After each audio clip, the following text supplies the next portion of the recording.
समस्त को स्वागत। आज हूँ विश्व कृषि श्रमिक दिवस आउ निकटरे आमर विश्व परिवेश दिवस पालन होईची। आउ ए अवसर रे आम गहन रे जड़े वर्षियान विद्वान अछंती भुवनेश्वर रु डॉक्टर सुंदर नारायण पात्र जे कि ओडिशा परिवेश सोसाइटी ओडिशा एनवायरमेंटल सोसाइटी रो सभापति मध्ये अछंती। सारंग ठारू आज दिवसर महत्व तथा विश्व परिवेश दिवसर वार्ता संपर्क रे आज जानिबा। सार स्वागतम। जयपुर नमस्कार। साहित्य परिवार रो शिक्षण कार्यक्रम रे आपनको स्वागत करछु। आपनको मत रखिबा हेबे सर। हाँ कहबी कोन सर। बहुत बहुत भल कथा अरुण बाबू, धन्यवाद आपण ए साधु उद्यम पाई। यही मात्र 4 दिन पूर्वे 5 जून रे समग्र विश्व रे विश्व परिवेश दिवस पालित होइथिला। तार थीम थिला जाको आमे विषय वस्तु कहबा लक्ष्य कहबा एकमात्र धरित्री। आज कृषि श्रमिक दिवस आपण यदि एभली देखिबे एप्रिल 22 रे मध्य आ गोटे एथि सहित संपर्कित दिवस थिला, सेटा थिला विश्व धरित्री दिवस। विश्व धरित्री दिवस, विश्व परिवेश दिवस, कृषि दिवस सबको एकाठे जे चिंता करबा एटी आउ गोटे कथा मन पकई दिए। आम देशर प्रधानमंत्री जून 5 तारिख दिन मृत्तिका विषय रे मन की बात रे आलोचना करथिले। तेबे आमे आसीबा विश्व परिवेश दिवस रो तात्पर्य सहित कृषि श्रमिक दिवस रो कौन संपर्क देखंतु। जेतेबेले मानव सभ्यता आरंभ होला मनीष जाजावर जीवन यापन प्रणाली अवलंबन करुथिला। फलमूल खाइकी जोठी पारले सेठी रहुथिला। आज ठारू 10,000 वर्ष पूर्व आ गोटे नुआ सभ्यता आला जहाको आमे कहबा कृषि सभ्यता। अर्थ होची मानव समाज जेतेबेले जानिला जे किसी निर्दिष्ट जातिर उद्भिद को गोटे जगार चाष करिकी आदाय करी बंची हब ताले से सभ्यता को कृषि सभ्यता कहगला। जेतेबेले मानव सभ्यता जानिला किसी फसल को गोटे जगार आदाय करिबो ताले से सेठी स्थिर होइकी रहिला, घर द्वार कला, चाल घर कुड़िया जाओ गोटे बासस्थान भित्तिभूमि सृष्टि कला। 1750 परे अर्थात 1800 शताब्दी शेष आड़क आउ एक नुआ सभ्यतार जन्म नेला। से थिला शिल्प सभ्यता। मात्र 200 वर्ष पूर्वे शिल्प सभ्यतार प्रभाव परिवेश उपरे एते पड़िला जे 1972 मसीहा ठारू जो स्टॉकहोम रे मानवीय परिवेश विषय वस्तु उपरे विश्व सम्मेलन होइतिला। से दिन ठारू विभिन्न समय रे समग्र विश्वर विभिन्न राष्ट्र माने एकत्रित होई चिंता करिया को लागिलेनी जे जो भली वर्तमान विश्वर जलवायु परिवर्तन हो चली, जे भली विश्वर उत्ताप बढ़ी चली, जे भली जैविक कृषिजात द्रव्य तथा अन्यान्य जैविक द्रव्य ह्रास होउची, जे भली जनसंख्या बढ़ी चलची, जे भली लोकंकर जीवन शैली सरलरू विलासपूर्ण हो चली, या फल रे जो प्रकृतिर संपद अच्छी जहाँ को आम कह प्राकृतिक संपद, प्राकृतिक संपद पर अधिक चाप सृष्टि जहाँ को आम कहवा परिसंस्थीय चाप बा इकोलॉजिकल फुटप्रिंट। आज दिवस को आसीबा आम जदि ओडिशा को आसीबा, ओडिशा ଆଗରୁ ଏକ କୃଷି ପ୍ରଧାନ ରାଜ୍ୟ। ଜଙ୍ଗଲ ଏବଂ କୃଷି ଭିତ୍ତିକ ଅର୍ଥନୀତି ହେଉଛି ଓଡ଼ିଶାର। ତେବେ ଏଇ 3-4 ଦଶନ୍ଧି ହେବ ଓଡ଼ିଶାର ଅର୍ଥନୀତି ଶିଳ୍ପ ଭିତ୍ତିକ ହେବାରେ ଆଗେଇଛି। ସେ ଯାହା ହଉ ବର୍ତ୍ତମାନ ସୁଦ୍ଧା ଓଡ଼ିଶା ରାଜ୍ୟର ପାଖାପାଖି 3/4 ଅର୍ଥାତ୍ 75% ଲୋକ କୃଷି ଉପରେ ନିର୍ଭର କରନ୍ତି ଏବଂ ଆମର ଗ୍ରସ୍ ଷ୍ଟେଟ୍ର ଯେଉଁ ଷ୍ଟେଟ୍ ଡୋମେଷ୍ଟିକ୍ ପ୍ରଡକ୍ଟ, ସେଇ ଷ୍ଟେଟ୍ ଡୋମେଷ୍ଟିକ୍ ପ୍ରଡକ୍ଟ ପାଇଁ 30% ଅବଦାନ ରହୁଛି କୃଷି କ୍ଷେତ୍ରର। ଓଡ଼ିଶାରେ ଯେତେ ଭୂଭାଗ ଅଛି ତାର 40% କୃଷି ଜମି। ସେଇ କୃଷି ଜମି ହେଉଛି 87.46 ଲକ୍ଷ ହେକ୍ଟର। ତେବେ ଦୁଃଖର ବିଷୟ ଜଳସେଚନର ଅଭାବ, ମୃତ୍ତିକାରେ ଆମେ ଯେଉଁ ବ୍ୟବହାର କରିଥାଉ କୀଟନାଶକ ଔଷଧ ଏବଂ କୃତ୍ରିମ ସାର, ସେଥିଯୋଗୁଁ ମୃତ୍ତିକାର ଉର୍ବରତାରେ ହ୍ରାସ, ଜଳବାୟୁ ପରିବର୍ତ୍ତନ ଏଭଳି ଅନେକ କାରଣରୁ ଆମର ରାଜ୍ୟରେ କୃଷିର ଯେଉଁ ଅବଦାନ ଥିଲା ଗ୍ରସ୍ ଡୋମେଷ୍ଟିକ୍ ପ୍ରଡକ୍ଟକୁ କମି ଆସୁଛି। ମୁଁ ଏଠି ଗୋଟେ ଆପଣଙ୍କୁ ପରିସଂଖ୍ୟାନ ଦେଉଛି। 1950-51 ମସିହାରେ ଆମର ଗ୍ରସ୍ ଷ୍ଟେଟ୍ ଡୋମେଷ୍ଟିକ୍ ପ୍ରଡକ୍ଟକୁ 56.10% କୃଷିର ଅବଦାନ ଥିଲା, ଯାହା କମିକି 16.3% ହେଇଗଲା 2013-14ରେ ଏବଂ 2014-15ରେ ଆହୁରି କମିକି 15.4% ହେଲା। ୟାର କାରଣ ହେଉଛି ଆମ ରାଜ୍ୟରେ ଯେତିକି କୃଷି ଜମି ଅଛି 2/3 କେବଳ ବର୍ଷା ଜଳ ଉପରେ ନିର୍ଭର। ଆଉ ଆମର ଯେଉଁ ମୃତ୍ତିକା ସାଧାରଣ ଭାବରେ ଫସଲ ପାଇଁ ଟିକେ ବେସିକ୍ ବା ଆଲକାଲାଇନ୍ ମୃତ୍ତିକାର ଆବଶ୍ୟକ ଥାଏ, କିନ୍ତୁ ଆମେ ଯେଭଳି କୃତ୍ରିମ ସାର ବ୍ୟବହାର କରୁଛୁ, କୀଟନାଶକ ଔଷଧ ବ୍ୟବହାର କରୁଛୁ, ଏ ମୃତ୍ତିକାଟା ଆସ୍ତେ ଆସ୍ତେ ଅମ୍ଳ ହେଉଛି, ତାକୁ ଆମେ କହିବା ଏସିଡିକ୍। ସୋ ଆମର ଗୋଟେ ପରିସଂଖ୍ୟାନରୁ ଜଣାଯାଏ ଆମ ରାଜ୍ୟରେ ବର୍ତ୍ତମାନ ସମୁଦ୍ରକୂଳ ଅଞ୍ଚଳରେ ଯେଉଁ କୋଷ୍ଟାଲ ଡିଷ୍ଟ୍ରିକ୍ଟସ୍ ଅଛି ସେମାନଙ୍କର 4 ଲକ୍ଷ ହେକ୍ଟର ବର୍ତ୍ତମାନ ସେଇ ଭୂତଳ ଜଳ ଲବଣାକ୍ତ ହେଇଗଲାଣି, ଦ୍ୟାଟ୍ ଇଜ୍ ସାଲିନିଟି ହେଇଗଲାଣି ସେ ଯେଉଁ 4 ଲକ୍ଷ ହେକ୍ଟର ଉପକୂଳ ଅଞ୍ଚଳରେ। 3.54 ଲକ୍ଷ ହେକ୍ଟର ଆମର ବନ୍ୟାରେ ବୁଡ଼ି ରହୁଛି, ନଦୀ କୂଳିଆ ଯେଉଁଟା ବା କୋଷ୍ଟାଲ ଡିଷ୍ଟ୍ରିକ୍ଟ ଆମେ କହିବା। ସେମିତି 0.75 ଲକ୍ଷ ହେକ୍ଟର ଜଳରେ ବୁଡ଼ି ରହୁଛି ବନ୍ୟା ଯୋଗୁଁ। ଆମର ରାଜ୍ୟରେ ମୁଣ୍ଡ ପିଛା 0.15 ହେକ୍ଟର କୃଷି ଜମି ରହିଛି।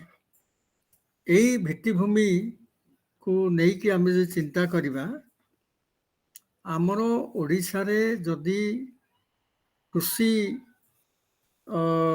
ଅକୁପେସନକୁ ଆମେ ସୁଦୃଢ଼ କରିବା, ତାହେଲେ ଆମ ରାଜ୍ୟରୁ ଯେଉଁମାନେ ମାଇଗ୍ରେଣ୍ଟ ଯାଆନ୍ତି, ଏ ଯେଉଁ କରୋନା ହେଇଥିଲା 2020-21ରେ ଯେତେ ମାଇଗ୍ରେଣ୍ଟ ଥିଲେ ଓଡ଼ିଶା ରାଜ୍ୟରୁ ବହୁତ ଥିଲେ।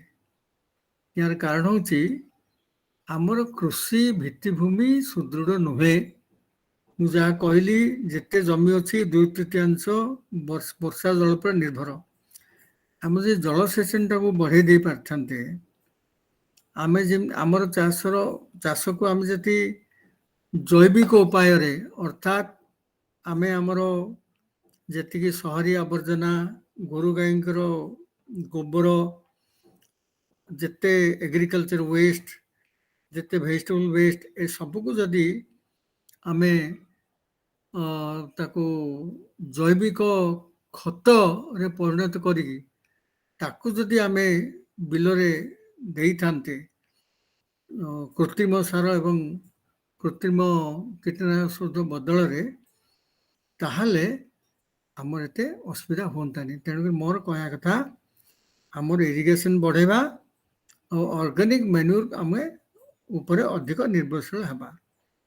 ସେଭଳି ସମୁଦ୍ର ତଟ ଅଞ୍ଚଳରେ ଯେହେତୁ ସାମୁଦ୍ରିକ ଜଳପତନ ବଢ଼ି ବଢ଼ି ଯାଉଛି, ସେ ଯେଉଁ କୃଷି ଜମି ସେଗୁଡ଼ା ସାଲାଇନିଟ୍ ହେଉଛି। ମୁଁ ଗୋଟେ ଉଦାହରଣ ଦେବି, 1999ରେ ଯେଉଁ ମହାବାତ୍ୟା ହେଇଥିଲା, ପାଖାପାଖି 30-40 ମିଟର ଭୂଭାଗ ଅଞ୍ଚଳକୁ ସାମୁଦ୍ରିକ ଜଳ ପଶି ଆସିଲା। ଫଳରେ କ'ଣ ହେଲା, ଯେଉଁ ଚାଷ ଜମି ଥିଲା ସବୁ ଲବଣାକ୍ତ ହେଇଗଲା, 3-4 ବର୍ଷ ଯାଏ ଫସଲ ହେଲା ନାହିଁ।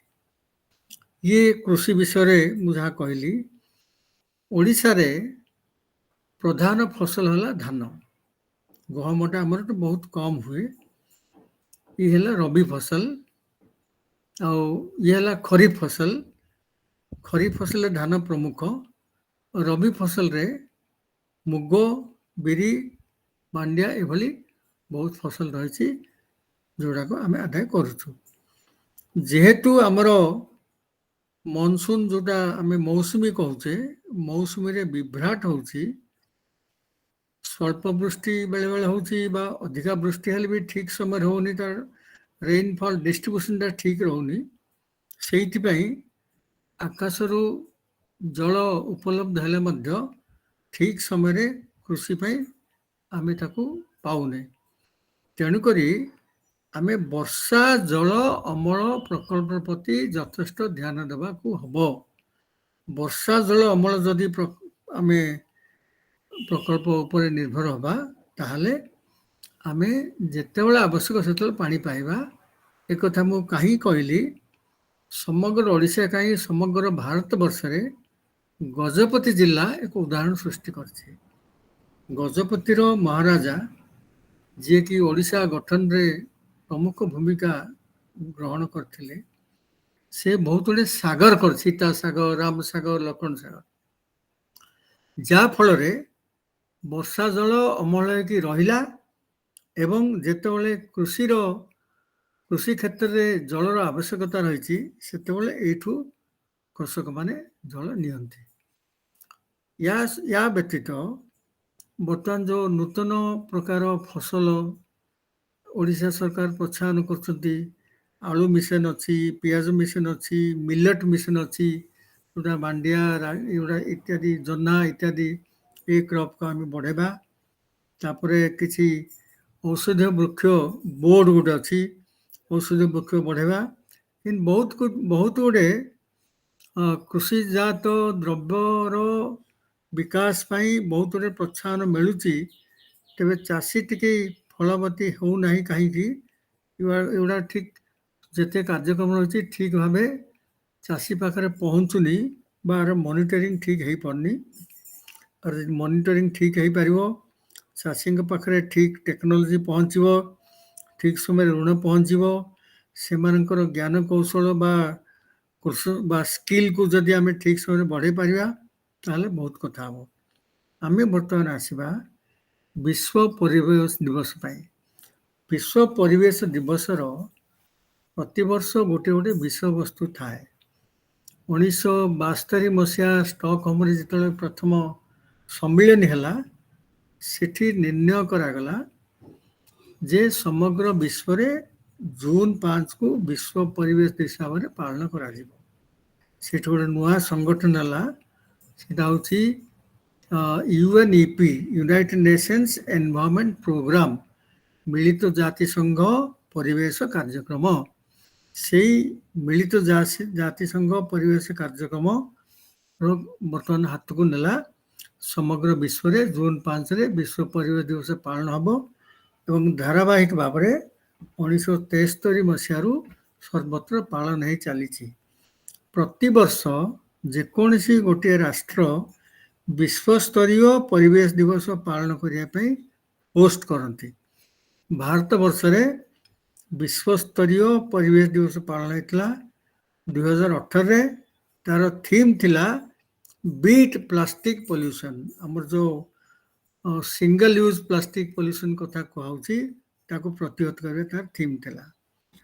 ଚଳିତ ବର୍ଷ ବର୍ତ୍ତମାନ ସ୍ୱିଡେନ ସରକାର ଗ୍ଲୋବାଲ ହୋଷ୍ଟ ହେଉଛି। ଏଠି ମୁଁ କହି ରଖେ, ସ୍ୱିଡେନରେ ଷ୍ଟକହୋମ ଠାରେ 1972 जो विश्व परिवेश पालन होता तार 50 वर्ष पूर्ति होगा जाऊँगी तो सही राष्ट्र जो प्रतिबद्धता रही परिवेश तेणुक से स्वीडेन राष्ट्र पुणी चाहिला जे 50 वर्ष पर से ग्लोबल होस्ट हम एवं सेतबले मानवीय परिवेश उपर जो विश्व सम्मेलन होता से माने 1973-74 जो थीम रखते से थिला एकमात्र विश्व एकमात्र पृथ्वी एकमात्र धरित्री सो चलित वर्ष मध्य सही थीम एकमात्र धरित्री सो सही थीम सही जगह सही राष्ट्र 50 वर्ष परे यार कारण होची से राष्ट्र चाहिला आपको समग्र विश्व में स्मरणीय करने हो तेबे मु जो आ गोटे उदाहरण दौली जे विश्व धरित्री दिवस 22 एप्रिल जो पालन कराला तार थीम थिला इन्वेस्ट इन दी प्लानेट मु ए दुईटा को मिसई देकी कहूची विश्व परिवेश दिवस रो थीम है ओनली वन अर्थ एकमात्र धरित्री विश्व धरित्री दिवस थीम है इन्वेस्ट इन आवर प्लानेट ता अर्थ समग्र विश्वमंडल रे जेते कोटि कोटि ग्रह अच्छी आमे जानिबारे केवल धरित्री हूँ एकमात्र ग्रह जो थे कि जहाँकि जीवंत जो थे कि जीव बास करती यही जो एकमात्र जीवंत धरित्री सी बर्तमान द्रुत भाव में अवक्षय होची एभली अवक्षय होची जे धरित्री रे आउ जीवर सत्ता रहिबो कि नहीं ता संध्यान तेणुक विश्व धरित्री दिवस कहगला जो भली स्थिति बर्तमान धरित्री रही ताकू रेस्टोर करने तार पुनर्विन्यास करने तार पुनरुत्थान करने आम से विनियोग करवा कौन विनियोग करवा आम बुद्धि आम अर्थ आम ज्ञान आमर निजर ऐक्यबद्धता आमर कमिटमेंट जहाँ कहु करवा तेज कौन विश्वर ये जो अवस्था है विश्व स्तर में कौन चिंता कराई आपण जानती मिलित जातिसंघ जितेबाला सृष्टि है केवल युद्ध को अवसान करने बर्तमान मिलित जातिसंघ सबु क्षेत्र में तार काया विस्तार करिछि सो मिलित जातिसंघ 17टी सस्टेनेबल डेवलपमेंट गोल्स जोटा को आम कहते निरंतर विकास लक्ष्य 17टी निरंतर विकास लक्ष्य निर्धारण करछि जहाँकि 2015 रु 2030 15 वर्ष पे लक्ष्य धार्य करछि पूर्ण करने एथिरे जेते जेते पृथ्वी रे असुविधा होछि से सबु 17टी लक्ष्य रहिबो तो आमे जेते जेते विश्वस्तरीय सम्मेलन होछि सबु विषय आम पुंखानुपुंख आलोचना करवा नहीं अरुण बाबू आम 3-4टी प्रमुख सम्मेलन विषय रे इति आलोचना करवा 1972 पर 20 वर्ष पर ब्राजिल रो रियो डी जेनेरियो रे एक विश्व सम्मेलन होता जहाँ को आम कहू अर्थ समिट बा रियो समिट सेटा भारी प्रभावशाली थिला से जो रियो समिट भी से जून मास होता 1992 सेठी जहाँ निर्यास बाहर थिला गोटे तीनोटी लीगली बाइंडिंग डॉक्यूमेंट्स से निर्यास बाहर थिला गोटे है कन्वेंशन ऑन क्लाइमेट चेंज द्वितीय है कन्वेंशन ऑन बायोडाइवर्सिटी तृतीय है कन्वेंशन ऑन डेजर्टिफिकेशन सेठी आउ तीनोटी विषय निर्धारण होता गोटे है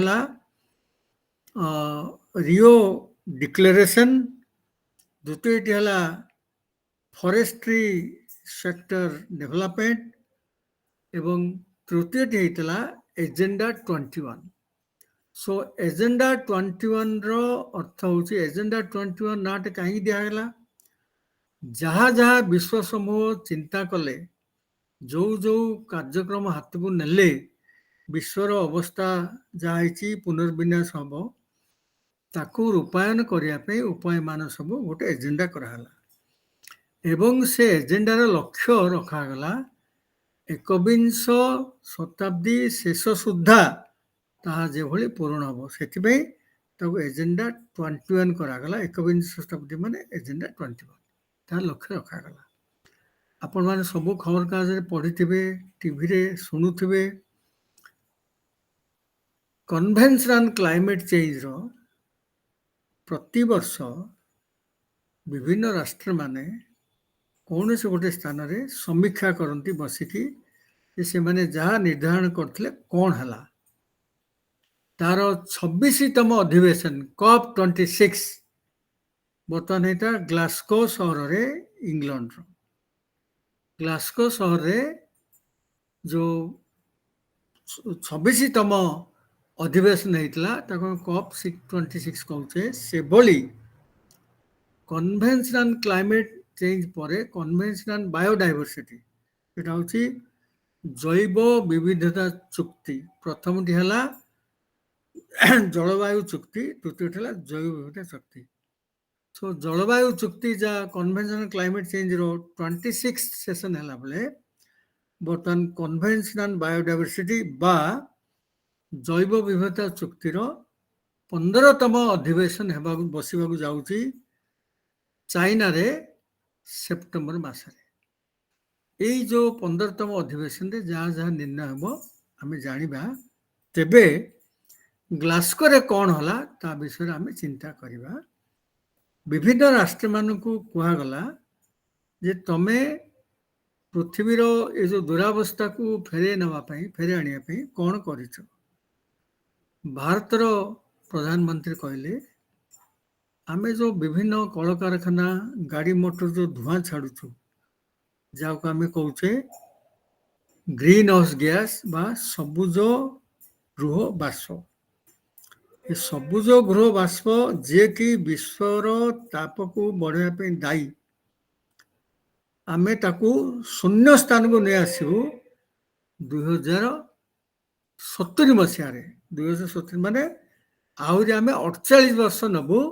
ताकू शून्य को आने इतिमध्य आम चेष्टा जारी रखू जमती आस्ते आस्ते कम सेमती अन्य राष्ट्र चाइना अमेरिका यूरोप किए धार्य कला 2050 सुधा किए कला 2030 सुधा ये भिन्न भिन्न मत रखले तार भी कारण अच्छी तार कारण हूँ मुझे आगु कहली आम जीवन शैली बर्तमान विलासमय आपण जो मैंने शुणवे ये जो बार्ता मुझे कही रखे मत आज्ञा बर्तमान 80 चलो मो बापांकर 7टी छुआ आमे सबू छिंडा पैंट पिंधिकी चली चली स्कूल को जाऊँ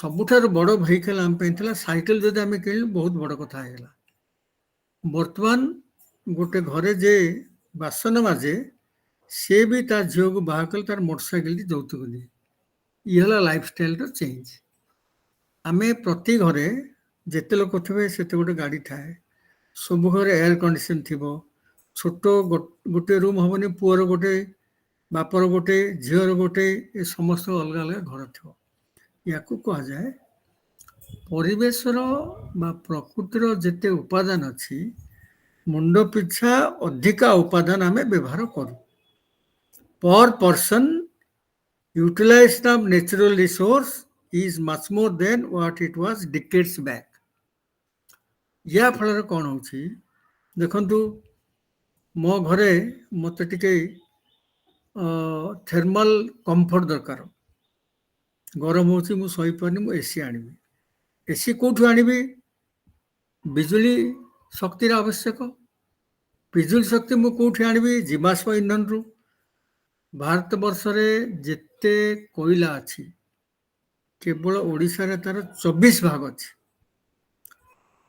ଯୋଉ କୋଇଲା ଖଣିରୁ ଉତ୍ତୋଳନ କରାହଉଛି ତାକୁ ନେଇକି ଆମର ଥର୍ମାଲ ପାୱାର ପ୍ଲାଣ୍ଟ ତାପଜ ବିଦ୍ୟୁତ କେନ୍ଦ୍ରରେ ତାକୁ ଜଳା ହେଇକରି ସେଠୁ ବିଦ୍ୟୁତ ଉତ୍ପାଦନ କରାହଉଛି।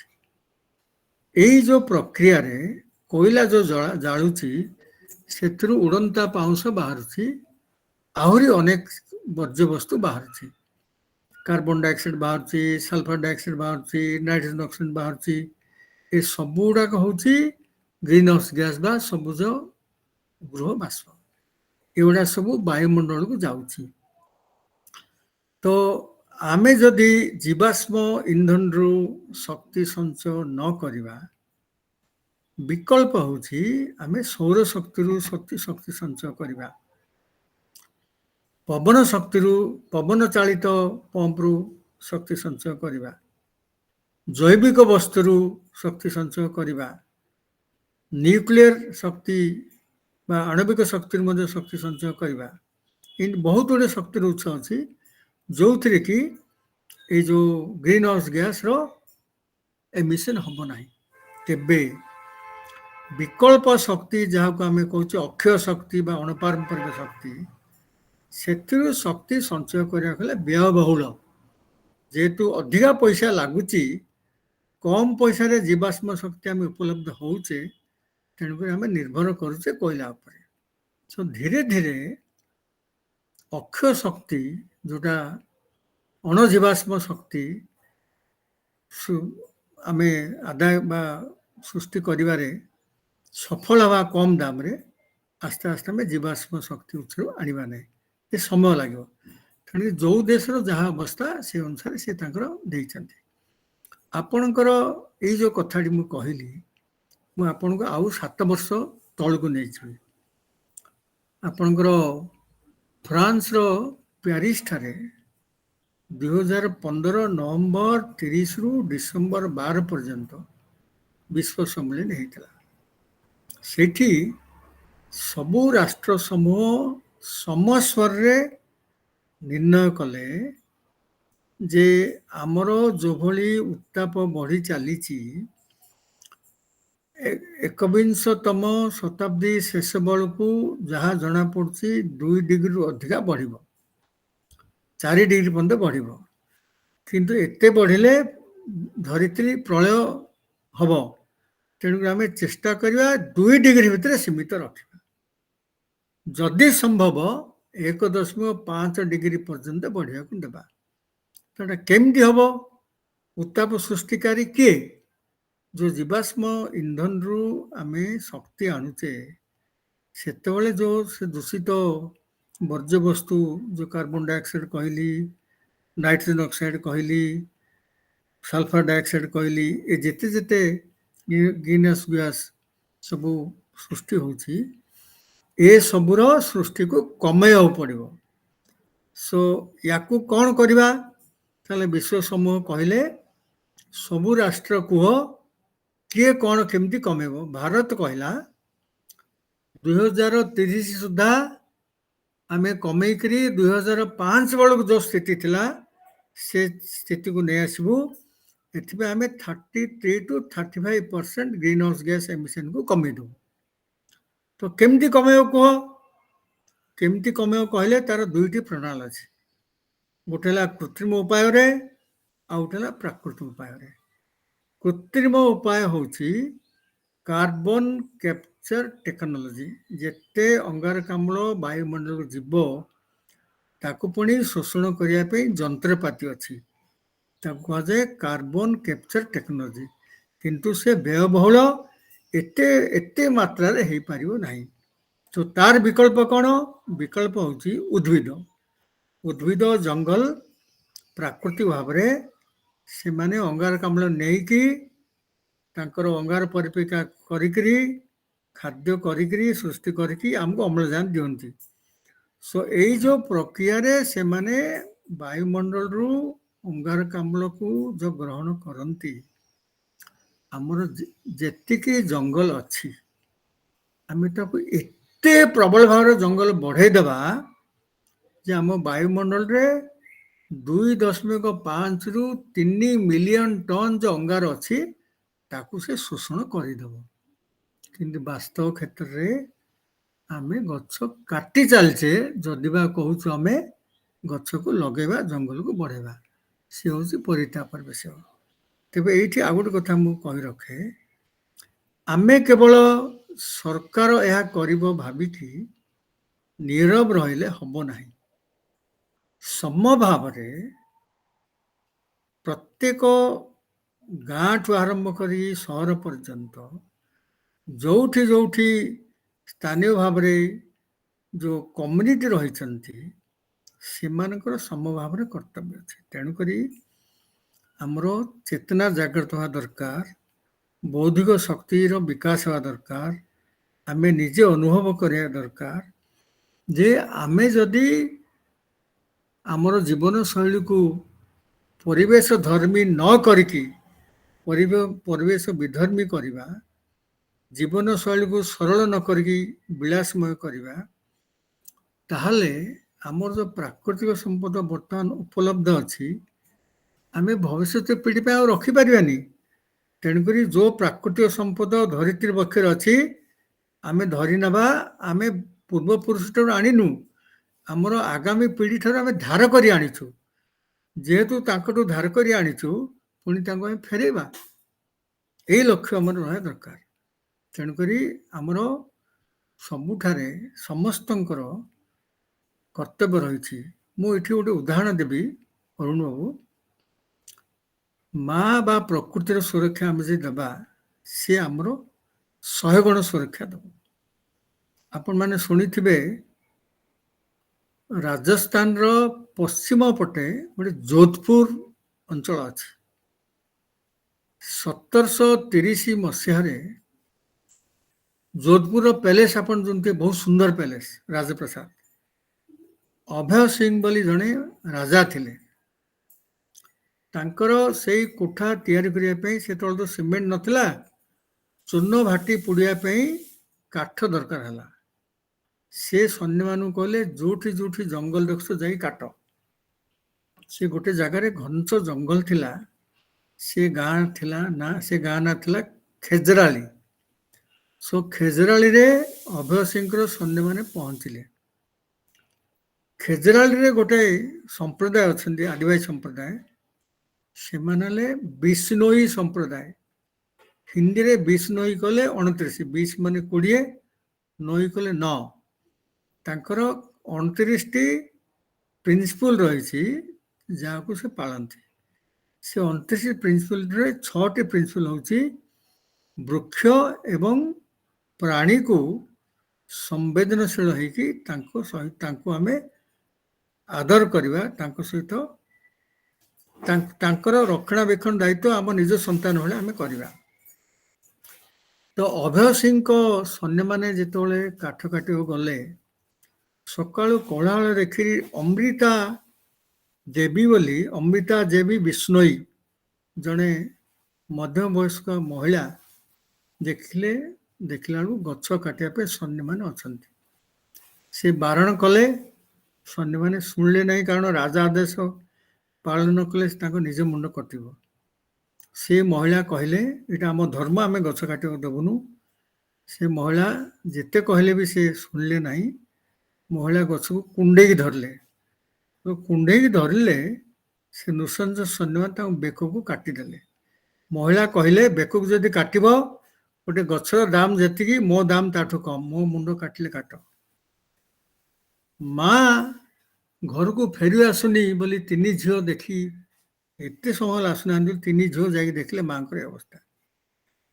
ମାଙ୍କର ଅବସ୍ଥା ଦେଖି ସେମାନେ ମଧ୍ୟ ଗୋଟି ଗୋଟି କରି ଝିଅ 3 ଜଣ ଗଛକୁ କୁଣ୍ଡେଇ ଧରିଲେ। ସେମାନଙ୍କର ମଧ୍ୟ ମୁଣ୍ଡ କାଟିଲା। ଏଇ ଘଟଣା ପ୍ରଘଟ ହେଲା। ସେ ଗାଁର ଚତୁଃପାର୍ଶ୍ୱରେ ଯେତେ ଲୋକ ଥିଲେ, ସମସ୍ତେ ଦୌଡ଼ି ଆସିଲେ। ସମସ୍ତେ ମଧ୍ୟ ସେଭଳି ଗଛକୁ କୁଣ୍ଡେଇ ଧରିଲେ। 363 ଲୋକଙ୍କର ମୁଣ୍ଡ କାଟିଲା। ଖବର ପହଞ୍ଚିଲା ଅଭୟ ସିଂ ରାଜାଙ୍କ ପାଖରେ। ସେ ଏକଦମ ବିସ୍ମିତ ହେଇଗଲେ। ଦୌଡ଼ି ଆସିଲେ ଘୋଡ଼ା ଗାଡ଼ିରେ, ଦୁଃଖ କଲେ, ବନ୍ଦ କଲେ ଘଟଣା, ସେଲ୍ୟୁଟ୍ କଲେ ଏବଂ କହିଲେ, ଏତେ ଏଭଳି ସମ୍ପ୍ରଦାୟ ମା ଧରିତ୍ରୀ ପ୍ରତି ଏତେ ତାଙ୍କର ପ୍ରତିଶ୍ରୁତିବଦ୍ଧତା ମୁଁ କେବେ ଭାବିନଥିଲି। ତ ସେଇ ଦିନଟାକୁ ସେଇ ଦିନଠାରୁ ଭାରତ ସରକାର ଟ୍ରି ମାର୍ଟି ଡେ ବୋଲି ଡିକ୍ଲେୟାର କରିଛନ୍ତି। ସେଟା ହେଉଛି 11 ସେପ୍ଟେମ୍ବର। ଏ ଘଟଣା ଘଟିଥିଲା 11 ସେପ୍ଟେମ୍ବର 1730ରେ। ୟା ପରେ ଅମୃତା ଦେବୀ ମେମୋରିଆଲ ଆୱାର୍ଡ ଦିଆଯାଏ, ଯେଉଁମାନେ ବୃକ୍ଷକୁ ବା ପରିବେଶ କ୍ଷେତ୍ରରେ ଉଲ୍ଲେଖନୀୟ ଅବଦାନ କରିଛନ୍ତି। ଆଉ ଗୋଟେ ଘଟଣା ଘଟିଲା 1998 ମସିହାରେ ହମ୍ ସାଥ ସାଥ ଫିଲ୍ମ ସୁଟିଂ ହଉଥିଲା ସେଇ ଯୋଧପୁରରେ। ସଲମାନ ଖାଁ, ତବ୍ବୁ, ସୈଫ ଅଲି ଖାଁ ଆଉ କିଛି ଚିତ୍ର ତାରକା ତାଙ୍କର ଫିଲ୍ମ ସୁଟିଂ ପାଇଁ ଯାଇଥିଲେ। ରାତିରେ ମଜା ନେବା ପାଇଁ ସେମାନେ ସେଠି ପ୍ରବଳ ଭାବରେ ଆପଣଙ୍କର କୃଷ୍ଣସାର ମୃଗ ଭ୍ରମଣ କରନ୍ତି। କୃଷ୍ଣସାର ମୃଗ ଶିକାରରେ ବାହାରିଲେ। ଦୁଇଟି ନିରୀହ କୃଷ୍ଣସାର ମୃଗର ଜୀବନ ପଳେଇଲା ସଲମାନ ଖାଁଙ୍କ ବୁଲେଟରେ।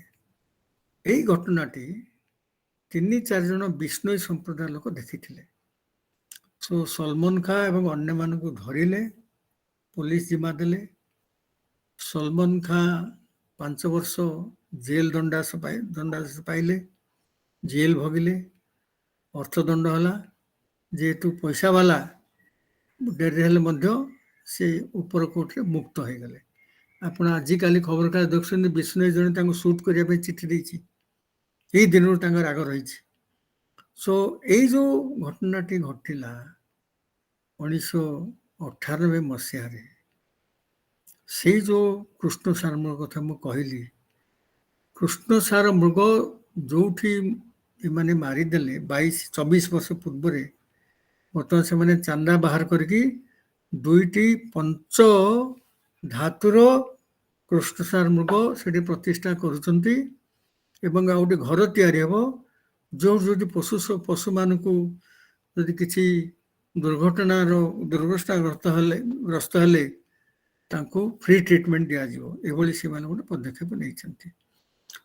ଏତେ କଥା କହିବାର ମୋର ଉଦ୍ଦେଶ୍ୟ ହେଉଛି ଯେ ଏସବୁ ଘଟଣା କାହିଁକି ହେଲା, ଯେ ଆମର ଜୀବେ ଦୟା ଯାହା ରହିଛି, ଜୀବେ ଦୟା ଆମର ଭାରତବର୍ଷ ସନାତନ ଧର୍ମ। ଏ ଯୋଉ 29 ପ୍ରିନ୍ସିପଲ କଥା କହିଲି ବିଷ୍ଣୋଇ କମ୍ୟୁନିଟିର, ତାଙ୍କର ଜମ୍ବେଶ୍ୱରୀ ଜଣେ ମୁନି ଋଷି ଥିଲେ। ସେ ଏଇ ଯୋଉ 29 ପ୍ରିନ୍ସିପଲକୁ ସେ ତାକୁ ପ୍ରଣୟନ କରିଥିଲେ ଏବଂ ସେ କହିଥିଲେ ଯେ ମୁଁ ମଲେ ପରଜନ୍ମରେ ମୁଁ କୃଷ୍ଣସାର ମୃଗ ହେଇକି ଜନ୍ମ ହେବି। ଆଉ ଯୋଉ ଗଛ କାଟିବା କଥା ମୁଁ କହୁଥିଲି ଅଭୟ ସିଂ, ସେ ଗଛ ଥିଲା ଖେଜଳି ଗଛ। ଆମେ ଓଡ଼ିଶାରେ ତାକୁ ଶମୀ ବୃକ୍ଷ କହୁ। ଯୋଉ ଶମୀ ବୃକ୍ଷ ପୁରାଣରେ ଆପଣମାନେ ପଢ଼ିଥିବେ, ମହାଭାରତ ଯୁଦ୍ଧ ବେଳେ ଯୋଉ ଅଜ୍ଞାତବାସରେ ରହିଲେ ପଞ୍ଚୁପାଣ୍ଡବ, ଅର୍ଜୁନ ଯେତେବେଳେ ଅର୍ଦ୍ଧନାରୀ ବେଶ ଧାରଣ କଲେ, ସେତେବେଳେ ଶମୀ ବୃକ୍ଷକୁ ପୂଜା କରିକି ଶମୀ ବୃକ୍ଷ ଦେହରେ ପଞ୍ଚୁପାଣ୍ଡବ ତାଙ୍କ ଧନୁଷରେ ରଖିକି ସେଇ ଅଜ୍ଞାତବାସ ତାଙ୍କର 5 ବର୍ଷ ପାଳିଲେ। ଏବଂ ଶ୍ରୀରାମଚନ୍ଦ୍ର ମଧ୍ୟ ଯେତେବେଳେ ରାବଣକୁ ବଧ କରିବାକୁ ଗଲେ, ସିଏ ମାତା ଶକ୍ତି ହିସାବରେ ଏଇ ଯୋଉ ଶମୀ ବୃକ୍ଷକୁ ପୂଜା କରି ଯାଇଥିଲେ। ସେଭଳି ବହୁତ ଘଟଣା ଅଛି ଯୋଉଟା ଭାରତୀୟ ଧର୍ମରେ ଜୀବେ ଦୟା ଆମର ରହିଛି। ଆଉ କିନ୍ତୁ ଅନେକ କଥା ଆମେ ଆଲୋଚନା କରିପାରିବା। ଅରୁଣ ବାବୁ, ଆଉ ଅଧିକା ମସଲା ଚାହୁଁଛନ୍ତି କି? ସାର୍ ଗୋଟିଏ ପ୍ରଶ୍ନ ଆଉ ଗୋଟେ ଜିଜ୍ଞାସା ସାର୍। ଆଚ୍ଛା, ପ୍ରଶ୍ନ ତ ଅଛି ଆପଣଙ୍କର ଯୋଉ କହିଲେ କୃଷି କାର୍ଯ୍ୟରେ ଆପଣଙ୍କର ଜୈବିକ ସାର ବ୍ୟବହାର କରିବାକୁ ଆପଣ ଉପଦେଶ ଦଉଛନ୍ତି, କିନ୍ତୁ ଆଜ୍ଞା। ଯୋଉ ରାସାୟନିକ ସାର ଅଛି, ସେଇ ରାସାୟନିକ ସାରରୁ ଯୋଉ ଭଳି ଭାବେ ଉତ୍ପାଦନ ହବ, ଜୈବିକ ସାରରୁ ଆମେ ସମାନ ପରିମାଣର ଉତ୍ପାଦନ କରିପାରିବା କି? ଏଇଟା ବହୁତ ଭଲ ପ୍ରଶ୍ନ ପଚାରିଲେ ଆପଣ। ମୁଁ ଦେଖିଲି ବହୁତ ଇଣ୍ଟେଲିଜେଣ୍ଟ ଅଛନ୍ତି। ଏଇ ଜିନିଷଟି ଯିବା ଦରକାର ସମସ୍ତଙ୍କ ପାଖକୁ। ଦେଖନ୍ତୁ,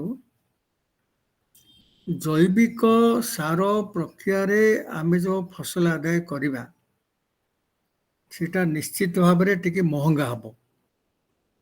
ଯେଉଁଟା କୃତ୍ରିମ ସାର ବା କୀଟନାଶକ ଔଷଧ ଦେଇକି ଆମେ ଆଦାୟ କରିବା ସେଟା ନିଶ୍ଚିତ ଭାବରେ ଶସ୍ତା ହେବ।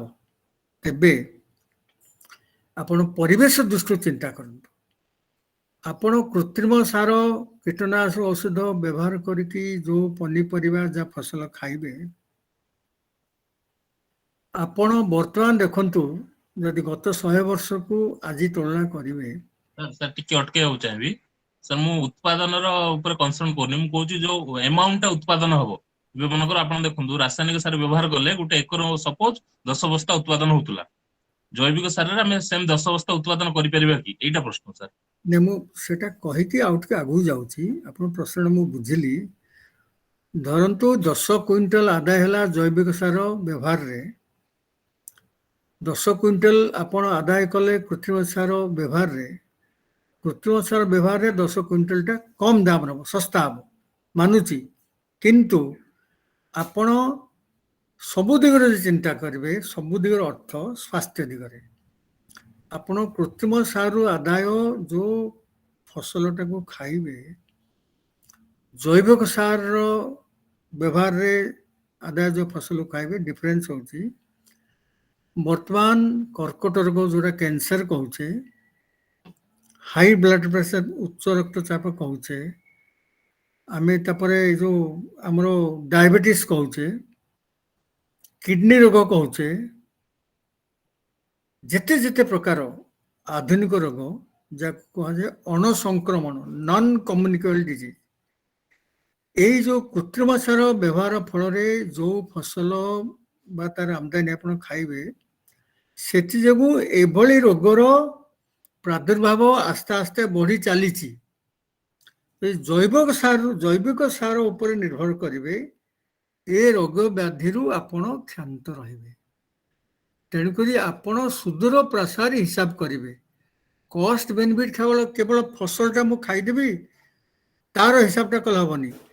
ସାର୍ ୟାର ସମସ୍ତଙ୍କୁ, ସାର୍ ମୋର ପ୍ରଶ୍ନ ଏଇଆ ଯେ ସାର୍, ଏବେ ଦେଖନ୍ତୁ ଆମର ଯାହା ଆମର ଜନସଂଖ୍ୟା ଅଛି, ସେଇ ଜନସଂଖ୍ୟାକୁ ଆମେ ଏଇ ଯୋଉ ରାସାୟନିକ ସାରରୁ ଯେତିକି ପରିମାଣର ଜିନିଷ ଆମେ ଉତ୍ପାଦନ କରୁଛେ ଆମେ ତାଙ୍କୁ ଯୋଗେଇ ପାରୁଛେ, କିନ୍ତୁ ଯଦି ଜୈବିକ ସାର ଯଦି ଟୋଟାଲ ଆମେ ବ୍ୟବହାର କରିବା, ଆମେ ସେତିକି ଖାଦ୍ୟ ଯୋଗେଇ ପାରିବା କି, ଯେତିକି ଆମ କୃଷି ଯୋଗେଇ ଜମିରେ ଯୋଗେଇ ସେଇଟା ଯୋଗେଇ ସମ୍ଭବ କି? ପାରିବେ, ଯୋଗେଇ ପାରିବେ। ଦେଖନ୍ତୁ, ଜଙ୍ଗଲରେ ଆପଣ କେବେ ସାର ଦିଅନ୍ତି ନାହିଁ, କିନ୍ତୁ କୃଷି ଜମିରେ ସାର ଦିଅନ୍ତି କାହିଁ? କୃଷି ଜମିରେ ଆଦାୟ କରି ଆପଣ ନେଇଯାଆନ୍ତି, ଜଙ୍ଗଲରେ ପତ୍ର ପଡ଼ିଲା ପୁଣି ରିସାଇକେଲ ହେଲା। ଆପଣ ଘରେ ଯେତେ ପରିବା ଚୋପାଠୁ ଆରମ୍ଭ କରିକି ଅଇଁଠା ଭାତ ବା ବଳକା ଯେଉଁ ବାହାରକୁ ଫୋପାଡୁଛନ୍ତି, ତାକୁ ଆପଣ ନିଜ ଭିତରେ ତାକୁ କମ୍ପୋଷ୍ଟ କରିବେ। ନିଜ ଭିତରେ କମ୍ପୋଷ୍ଟ କରିକି ନିଜର ହୋମ୍ ଗାର୍ଡେନ କରିବେ। ଆପଣ ଛାତ ଉପରେ ଗାର୍ଡେନ କରନ୍ତୁ ବା କିଚେନ୍ ଗାର୍ଡେନ ଯାହା କରନ୍ତୁ, ସେଇ ସାରକୁ ପ୍ରୟୋଗ କରିବେ। ଆପଣ ଗାଈ ରଖିଲେ, ଦୁଧ ପାଇଲେ, ତା ଗୋବରକୁ ଆପଣ ସିଟ୍ ରଖିଲେ, ମାନେ ଯେତେ ୱେଷ୍ଟ ପ୍ରଡକ୍ଟ ଆପଣଙ୍କ ଘରେ ଯେତିକି ଜେନେରେଟ୍ ହେଉଛି, ଯେଉଁଗୁଡ଼ାକ ଜୈବିକ, ପ୍ଲାଷ୍ଟିକ କଥା ମୁଁ କହୁନି, ତାର ପୁନଃଚକ୍ରଣ ବ୍ୟବସ୍ଥା ଆପଣ ଯଦି କରିବେ, ତାହେଲେ ଜୈବିକ ସାର ଆବଶ୍ୟକ ମୁତାବକ ଆପଣ ପାଇବେ, ବାହାରୁ କିଣିବାର ଆବଶ୍ୟକ ନାହିଁ। ସେଭଳି ସହର ଆବର୍ଜନା ଯେତିକି, ଜିଆ ଚାଷ କରନ୍ତୁ କି ଆପଣ ଲ୍ୟାଣ୍ଡଫିଲ୍ କରନ୍ତୁ, ବା ଆପଣ ବହୁତ ଗୁଡ଼ିଏ ତାର ପ୍ରକ୍ରିୟା ରହିଛି ଜୈବ ଖତ ତିଆରି କରିବା ପାଇଁ। ଯଦି ସେଇ ଯେତେ ୱେଷ୍ଟ ପ୍ରଡକ୍ଟ ଜାତ ହେଉଛି, ତାକୁ ଯଦି ଆପଣ ଅର୍ଗାନିକ ମେନ୍ୟୁରରେ କନଭର୍ଟ କରିଦେବେ, ତାହେଲେ ଆପଣଙ୍କର ଅର୍ଗାନିକ ମେନ୍ୟୁର କ୍ୱାଣ୍ଟିଟି ଉପଲବ୍ଧ ବେଶୀ ହେଲେ ଆପଣଙ୍କର ଜୈବିକ ସାରଟା କଷ୍ଟଟା କମ୍ ହେବ। ସେଇ କ୍ଷେତ୍ରରେ ଆପଣ ସେଥିରୁ ଯେଉଁ ଆଦାୟ କରିବେ, ସେଇଟା କୃତ୍ରିମ ସାର ଯେଉଁ ବ୍ୟବହାର ଆଦାୟ କରିବେ ତାଠାରୁ ଅଧିକା ହେବ ନାହିଁ। ତେଣୁ ଯେଉଁ ପୁନଃଚକ୍ରଣ ତାକୁ କୁହାଯାଏ, ଗୋଟେ ହେଲା ବୃତ୍ତାକାର ଅର୍ଥନୀତି, ଆଉ ଗୋଟେ ହେଲା ରୈଖିକ ଅର୍ଥନୀତି। ଗୋଟେ ହେଲା ବୃତ୍ତାକାର ଅର୍ଥନୀତି ହେଉଛି resource resource production consumption rejection जो रिजेक्ट है ताको पुणी पुनर्चक्रण कर दे तार अर्थ convert your waste to wealth या कह जाए वृत्ताकार अर्थनीति रैखिक अर्थनीति है रिसोर्स प्रोडक्शन कंजप्शन रिजेक्शन आप फोपाड़ देले तेणुक आपण घरे जिते जैविक खाद्य व्यवहार करते परिवापत्र जहाँ जी जैविक वर्ज्यवस्तु सृष्टि करते जैविक वर्ज्यवस्तु को जदि आप जैविक खत परिणत करेंगे ताहले आपण गोटे टंकार भी खत किणवा आवश्यक नहीं तेणुक आपण ताकू जदि पुनः व्यवहार करेंगे आपण फसल बा पनीपरिया जहाँ आदाय करने ताहले आपणकर फर्टिलाइजर एप्लाय करी जो दाम जी दर में पाई था ऑर्गेनिक मैन्यूर एप्लाय करी दर पाइबे से मानसिकता आपण को आसवा दरकार से यथेष्ट सचेतन सृष्टि दरकार गाँ मानक आम जो छुआ थिलु ए केमिकल फर्टिलाइजर ना शुणी नथिलु गाई छेली मंदा सब बिल पका जाए गौड़ कह जाए तमर छेली मंदा बा गाई मंदा आम कियारी आज शोले तार गोबर तार मूत्र जो पड़ो से धान जमीटार उर्वरता बढ़ी से तो ऑर्गेनिक किसी आमर फर्टिलाइजर केमिकल आम किसी जानी नथिलु आम तो से पाऊलु जनसंख्या जो द्रुत गति आग बढ़ुला बर्तमान जनसंख्या द्रुत गति बढ़ुना मुझे मो मार 7टी छुआ मोर 2टी छुआ मो झीर गोटे छुआ किंतु मुंड पिछा प्राकृतिक संपद मो पु झील जी व्यवहार करें मैंने 7 जन छुआ मत कम व्यवहार कर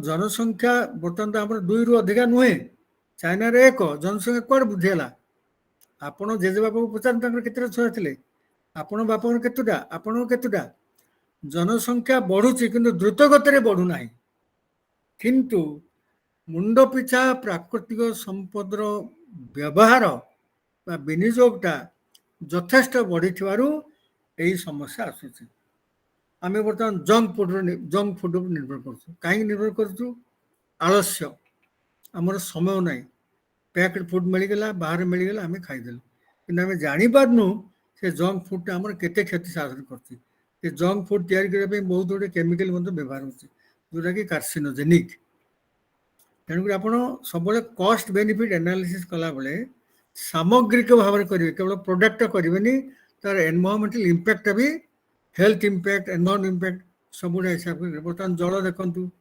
मृत्तिका देखु वायु देखु सबुथ प्रदूषित आउ जो फर्टिलाइजर कथा कहले आपण जमीर निजर गोटे फर्टिलिटी वैल्यू थाए निजर गोटे उर्वरता थाए कौन उर्वरता आपणकर खरीफ ऋतु रे धान आदाय कले धान आदाय जो करुँच से मुग बिरी बुणी देले मुग बिरी खराटिया फसल रबी क्रॉप मुग बिरी सरला आउ थे वर्षा हेल्ले धान बुणले धान पाई जो नाइट्रोजन दरकार से नाइट्रोजन टा मुग बिरी दिए कारण मुग बिरी मूल रे बैक्टीरिया थाए से माने फ्री नाइट्रोजन को फिक्स करते तो मुग आदा है तार मूल जो बैक्टीरिया थाए से नाइट्रोजन धरी रखता है से जो धान लगाती से नाइट्रोजन धान पाए यहाँ हूँ natural process of building of the fertilizer तापर जो जमी अच्छी बैक्टीरिया थाए ब्लू नील शैवाल से ब्लू ग्रीन आलजी और गोटे फंगस सो प्राकृतिक भाव में बहुत अणुजीव था मृत्तिकार जो मैंने कि मृत्तिकार उर्वरता को सब बढ़े था मेंटेन करती किंतु फर्टिलाइजर यूज कले से जो बैक्टीरिया से जो ब्लू ग्रीन आलजी से जो फंगल सब जहाँ रही है ताकू भी नष्ट कर दिए तेणुक तार जो प्राकृतिक भाव में जो उर्वरता थाए मृत्तिकार ताकू केमिकल फर्टिलाइजर नष्ट करने सहित आपण को रोग व्याधि कारण हो जाए जदिव प्रोडक्शन टा बढ़ी जाए प्रोडक्शन बढ़ला माने कौन आप जो फर्टिलाइजर देले से फर्टिलाइजरटा क्रॉपरे रहिला ताको आपण खाइले सेटा आपण देह गला तेणुक आपण जदि परमुटेशन कम्बिनेशन देखिए मु गोटे 10 टଙ୍କାର बाइगण किणिकी 15 टଙ୍କା डॉक्टर पाखे खर्च करी ना 15 टଙ୍କା बाइगण किणिकी 2 टଙ୍କା डॉक्टर पाखे खर्च करी आप एटा को देखियो पड़िबो सर बहुत सब सुंदर कथा कहले सर हम युवपीढ़ी निश्चित भाव एथु किछि प्रेरणा पाइथिबे आउ मु आकु ना दे सर डिजिटल साहित्य आज डिजिटल साहित्य आपन अवदान निश्चित भाव समृद्ध होइछि सर तेबे आमे जीवा पूर्व गोटे जिज्ञासा आपन जानिबाकू चाहिबे सर ओडिशा एनवायरनमेंटल सोसाइटी केबे गठन होइतिला और आभिमुख्य कौन सब रही संक्षिप्त आलोचना करिया सर देखंतु 1972 मसीहा रे जेतोले स्टॉकहोम थारे विश्व सम्मेलन हैला आमे किसी चिंताशील व्यक्ति भाविलु आमे किसी चिंताशील शक्ति भाविलु जे आमे किसी गोटे परिवेश पई करिबा बेलो थाउ थाउ मु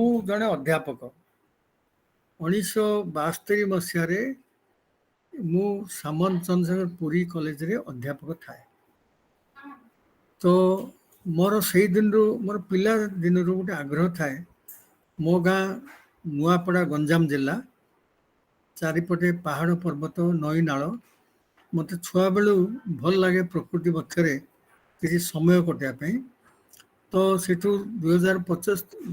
1975 मसीह मोर महाराजा पूर्णचंद्र कॉलेज बारिपदा को बदली है मुझेतु उद्भिद विद्या विभाग अध्यापक मुझे सिमिलपाल आपण जानी समग्र भारत वर्ष एक प्रमुख जैव मंडल तो सिमिलपाल भीतर को पिला नहीं कैंप कली अभिभूत हो गली से जंगल को देखिक तो मुझे गोटे विश्व स्तर गोटे सम्मेलन करने चाहिए सिमिलपाल सुरक्षा करने जहाँ मोर से बदली होगला से सेमिनार हवा पूर्वर फुलबाणी को फुलबाणी रे देखिली बहुत लोग सब जंगल पोड़ी पोड़ू चाष करते पोड़ू चाष अर्थ जो जंगल जो गछपत्र थी तो काटिकी से गरीब आदिवासी श्रेणी छौरा लोक काटिकी खरार सुखी दिखती पाउंश हो जाए से पाउंशटा ही सार मूल तत्व हुए जंगल रे गोटे काठ किलारे ताकू होल करके मंजी बुड़ती तो इरिगेशन जी वर्षा है वर्षा निश्चित भाव में वर्षा जल कम मिल से कम वर्षा जल पहाड़िया अंचल जो फसल हो पार से करती तो यहाँ मो मन गोटे द्वंद्व सृष्टि कला कौन कले कौन कर से ओडू चाष मोर पीएचडी थेसिस कली ब्रह्मपुर यूनिवर्सिटी तापर 1980 मसीह मोर छतरपुर रे कॉलेज रे बदली है तो मो जिते बारिपदारे थी जहाँ कहली आपण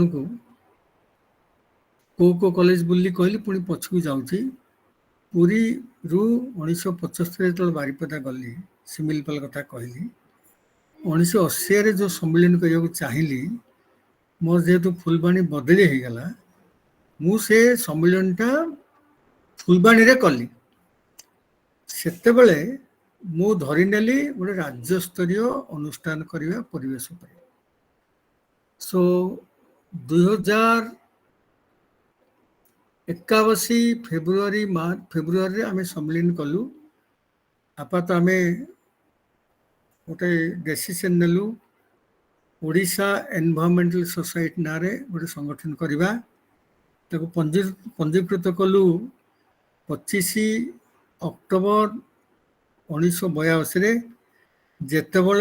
जेतेबले कि ओडिशा सरकार परिवेश विभाग खुली नथिला से परिवेश समिति जो है मु जुआड़े गली मो बॉक्स खंडे मो बॉक्स रे बही खंडे पड़ी रसीद बही पड़ी सेटा ओडिशा परिवेश समिति से बुली बुली बहुत किसी मु जो कॉलेज गली से कॉलेज को से गला से जाऊ जड़े विचक्षण राजनैतिक राजनेता मो संस्पर्श आसिले कारण मु सिमिलपाल किसी करने चाहूली प्रसन्न कुमार दास बोली से एमएलए थिले से मते खोजिले मु तांको खोजिली सो फुलबाणी जो सेमिनार है सी भी जाइए मु भी जाइए सो प्रथम सभापति से रहिले प्रथम संपादक मु रही सी जो बाचस्पति हेले मु छत्रपुर कॉलेज थाए मत बदली कर नेले से दिन ठारू ओडिशा परिवेश समिति विस्तारित है स्थायी घरटीए आम पाइलु भुवनेश्वर निजे कलु उद्यम से 1982 मसीहा ठारू ओडिशा परिवेश समिति तार चला पथरे चली रही जदि तार दी तीन टा उदाहरण देवी सफल जो क्षेत्र होती गोटे है मयूरभंज जिलार शिमिलीपाल जंगल 5000 वर्ग किलोमीटर ऊर्ध से एक संरक्षित जैवमंडल हिसाब से बर्तमान समग्र भारतवर्ष 18टी अच्छी भर स्थानित होती से जो संरक्षित जैवमंडल है 22 जून 1994 यही ओडिशा परिवेश समिति 2 दशंधि धरी चेष्टा करके उपलब्ध कला अर्थ राज्य सरकार केंद्र सरकार को प्रभावित कला आ गोटे सफल होती अनुगुल रे गोटे नालकर स्मेल्टर प्लांट अच्छी आपण कोरापुट जो बक्साइट धातु सेठू आलुमिना ही जाए सेठी हाई टेम्परेचर ताकू प्रोसेस करा जाए ताकू आलुमिनियम स्मेल्टर प्लांट कहा जाए सेठू जो वर्ज्य वस्तु बाहर तादरे फ्लोराइड रही से फ्लोराइड जोगु फ्लोरोसिस रोग मनीष देहरे गोरुगा देहरे फसल हानि रे देखागला हाथ गोड़ बंका हो सीधा ही चली पारे सो ताकू आम गवेषणा करके आम सरकार दृष्टि आकर्षण करने फल ताकू निर्भर करके 14टी गाँव को फ्लोराइड मुक्त जल सप्लाई करागला तापर आहरी गाँव को सप्लाई करागला से भली चिलिका डेभलपमेंट अथॉरिटी होती आम प्रथमे चिलिका विषय गोटे देशीय स्तर सम्मेलन कलु चिलिका विषय गोटे डॉक्यूमेंट कलु ताको पाथ्य करके राज्य सरकार आहरी आगु गले चिलिका डेभलपमेंट अथॉरिटी कले एवं तार रक्षणाबेक्षण बहुत कार्यक्रम चलती 4 दशंधि है आ गोटे प्रयास आम रखीचु सफल हो ना गजपति जिला दक्षिण ओडिशार गजपति जिले में महेंद्रगिरी पर्वतमाला अच्छी से पर्वतमाला को ओडिशार द्वितीय संरक्षित जैवमंडल करने चेष्टा जारी रखीचु सफल होनी आशा रखीचु से सफल हम एमती अनेक कथा करमती गंजाम जो ब्लैक बाक रही कृष्णसार मुग जो आप उदाहरण दौली राजस्थान रे गंजाम बुगुड़ा रामंडा भेटनी अंचल रे कृष्णसार मुग अच्छी जहाँ को लोक मैंने स्थानीय भाव संगठन करछंती जो संस्था Biju Patnaik award for wildlife conservation राज्य स्तरीय प्रथम पुरस्कार से संस्था पाइला द्वितीय पुरस्कार पाइला शेरगढ़ अंचल रे पाकिड़ी अंचल रे हमर गंजाम जिलार मयूर को से पालन कर द्वितीय विजु पट्टनायक अवार्ड पाइले एमती बहुत कथा होती सो जेहेतु आम परिवेश समितिर कार्य कथा पचारे मु कहली कि आहरी बहुत गुड़े कार्य होती प्रति वर्ष आम गोटे राज्य स्तरीय गवेषणा प्रबंध आलोचना करने आम करू ओडिशा परिवेश विज्ञान कांग्रेस धारावाहिक करता परिवेश समिति वाइल्ड लाइफ वीक एमती जिते जिते परिवेश वन्य जीव संपर्कित अंतरराष्ट्रीय राष्ट्रीय राज्य स्तरीय दिन मान पड़े से सब गुड़ाक आम पालन करता 800 आजीवन सभ्य आम अच्छा आम भी जो मैंने दृष्टांतमूलक कार्य ए क्षेत्र करती पुरस्कृत करता सम्मानित करता आम भितर बहुत एक्सपर्ट अच्छा जो मैंने भी विजु पट्टनायक अवार्ड पाइले बहुत पाई मुझे state level Biju Patnaik award पाई 2009 आम एमती आमर बहुत जो सभ्य मैंने एक्सपर्टाइज रही विभिन्न विभाग लोक रही जातीय स्तर रे अंतर्जातीय स्तर रे राष्ट्रीय स्तर रे व्यक्तिगत भाव में समूह भाव में आम संस्था माध्यम ଆମେ ପରିବେଶ ପ୍ରକୃତି କ୍ଷେତ୍ରରେ ଉଲ୍ଲେଖନୀୟ କାର୍ଯ୍ୟ କରିଥାଉ। ଧନ୍ୟବାଦ। ବହୁତ ବହୁତ ଧନ୍ୟବାଦ ସାର୍। ଆଜି ଆମର ଯୁବପିଢି ତଥା ସମାଜର ସବୁ ବର୍ଗର ଲୋକ ଆପଣଙ୍କ ଆଲୋଚନାରୁ ବହୁତ ଗୁଡିଏ କଥା ଶିଖିପାରିଥିବେ। ପ୍ଲସ୍ ଭବିଷ୍ୟତ ପାଇଁ ଏ ଗୋଟେ ସମ୍ପଦ ହେଇକି ରହିବ ସାର୍। ଆମେ ଜୈବିକ କୃଷିକୁ କେମିତି ଆମ ଦୈନନ୍ଦିନ ଜୀବନରେ ବ୍ୟବହାର କରିବା, ପ୍ଲସ୍ ଆପଣଙ୍କର ଜୀବାଶ୍ମ ଇନ୍ଧନର ପରିମାଣ କେମିତି କମେଇବା, ଆଉ ଗୋଟେ ସୁନ୍ଦର ପୃଥିବୀ ଆମର ଭବିଷ୍ୟତ ପିଢିକୁ କେମିତି ଅବଦାନ କରିବା, ସେ ବିଷୟରେ ଆଲୋଚନା କଲେ। ଆପଣଙ୍କ ଏ ସୁଦୀର୍ଘ ନିରାମୟ ଜୀବନ ଯାପନର କାମନା କରି ଆଜିର କାର୍ଯ୍ୟକ୍ରମକୁ ଏଇଠି ସାରୁଛୁ ସାର୍। ନମସ୍କାର। ଏ ସୁନ୍ଦର କାର୍ଯ୍ୟକ୍ରମ ପାଇଁ ଅରୁଣ ବାବୁ ଆପଣଙ୍କୁ ମୁଁ ସାଧୁବାଦ ଜଣାଉଛି ମୋ ତରଫରୁ ଏବଂ ରାଜ୍ୟବାସୀ ତରଫରୁ, ଆମ ଓଡ଼ିଶା ପରିସମିତି ତରଫରୁ ଧନ୍ୟବାଦ, ନମସ୍କାର।